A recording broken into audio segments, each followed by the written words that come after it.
And I like your comparison with children. And actually, there is a case when a child was born in 2013. And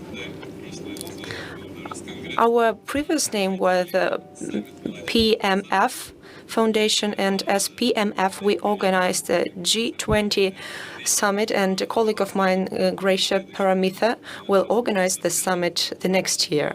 And she will tell us about what they plan. But based on the results of that event, we have developed an entire community of world leaders who work at a regional level and change the world like this. And they met at these meetings, and Friends for Leadership representatives came here. They are presented here in person, and that is one of the most obvious positive results of these interpersonal meetings. When people meet, they have this passion that they share. They understand that they have very interesting connections in terms of businesses, in terms of interests.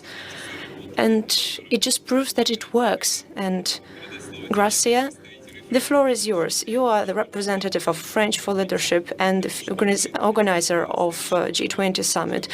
Could you tell us, please, what are you about to do next year, and when do you think that the youth track is important during the Indonesia chairmanship?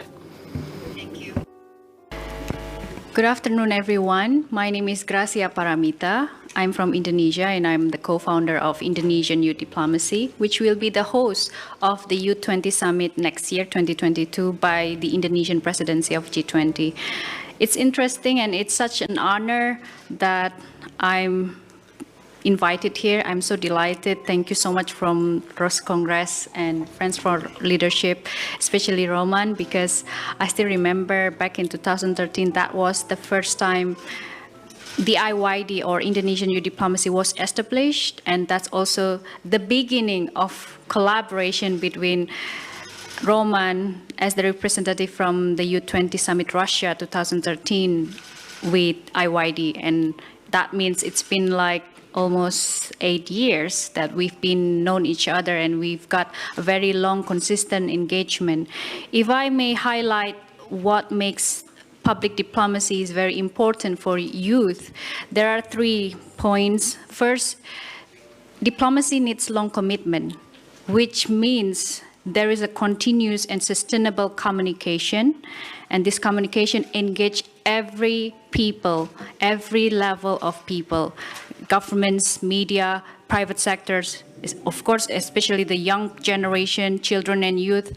As we are aware, based on the United Nations Population Fund by 2020, right now the population of the world, or over half of population of the world, are young people or the reproductive age, and they are very potential for the modern or even the big rapid modernization and development. And now we are also aiming for achieving the sustainable development goals by 2030. So that also relates or reflects what we are calling the consistent collaboration. Without long commitment and consistent collaboration, this public diplomacy wouldn't happen in a long term.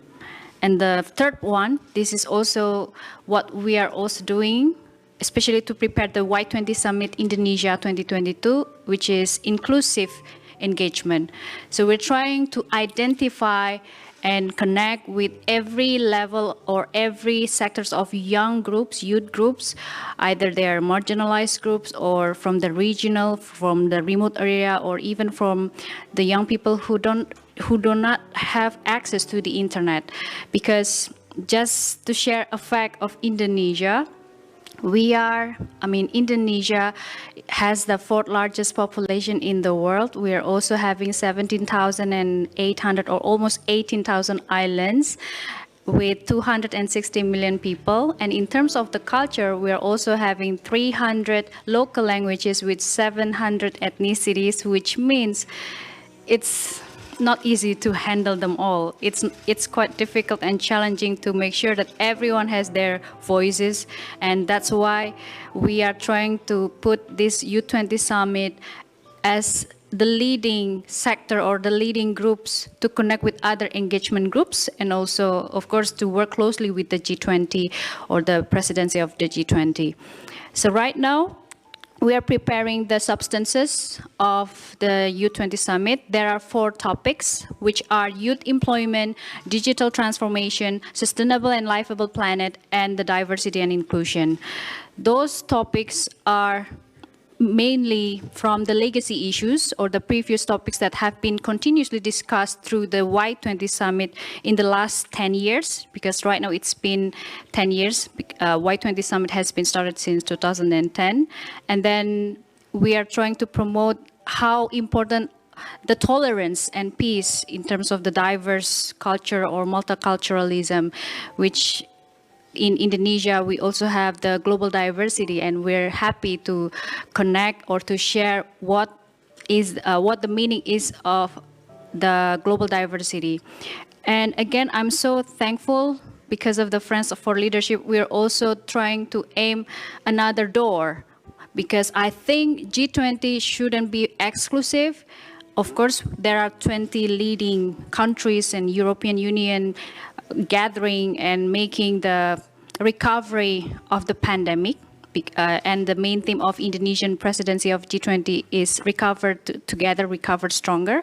But I think G20 is also a big initiator to open other doors to other countries so that we can have better and stronger partnerships globally. And I believe with these great young leaders and partnership, we can make this world better and much more peaceful. And of course, the collaboration and coordination are the key to the future and of course to the sustainable development. Thank you so much. Spasiba. Like, for example, in the case of Youth20, because we're just finished making the first initiative of MOU between Think Tank 20 and Youth20. So that's one of the pioneer, but we are also aiming to build other partnerships and MOU with other engagement groups of G20 like Business 20, Civil 20, and others. Hopefully, all this MOU or partnerships can be like a stronger coalition to ensure that the G20 is not just for government's commitment, and all the voices and commitments or even actions and initiatives from non-state actors or the engagement groups can be fully or meaningfully inserted and monitored by the G20 leaders. So yeah, that's from my comment. Thank you. Large-scale formats, because the St. Petersburg Economic Forum, the Eastern Economic Forum demonstrate that people are hungry. They strive for this interpersonal communication, face-to-face meetings, and I think that it will galvanize the organization of these events. And I would like to thank Roman as well. Thank you for moderating this talk and for your active engagement for the benefit of youth agenda, both in Russia and abroad. Because after the World Youth and Students Festival, you decided to promote initiatives launched in the framework of this festival, including Friends for Leadership. And I wish you best of luck here. Personal luck and also expansion of your involvement. Thank you very much. It is very pleasant, and thank you. Grazia, please, the floor is yours. I'm optimistic that public diplomacy is very important for multilateral events, especially for young people or younger generation, because public diplomacy is the hub. It's the big pathway where the young generations or young people can promote, spread out, empower other people, other stakeholders to do what they envision in the future, either for sustainable development goals by 2030 or other missions related to the development, economic, and other sectors.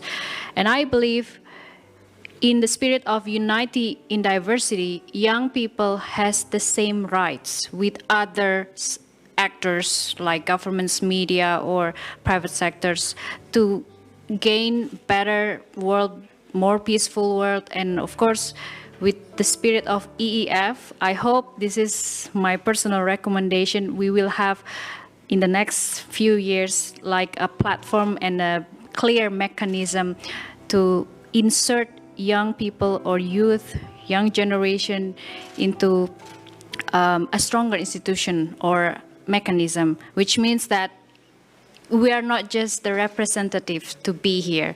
We also have even more potential thoughts, views, or even initiatives that can be engaged with governments and other stakeholders, businesses.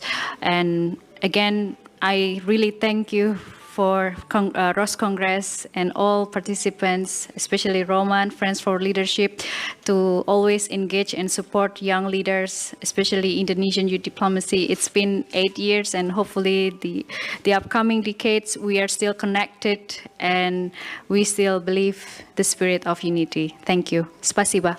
Спасибо большое. На самом деле... Thank you so much. Thank you.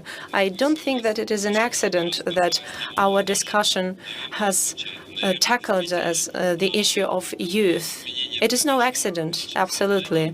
This is a change in our mind. We all realize how important succession of generations is.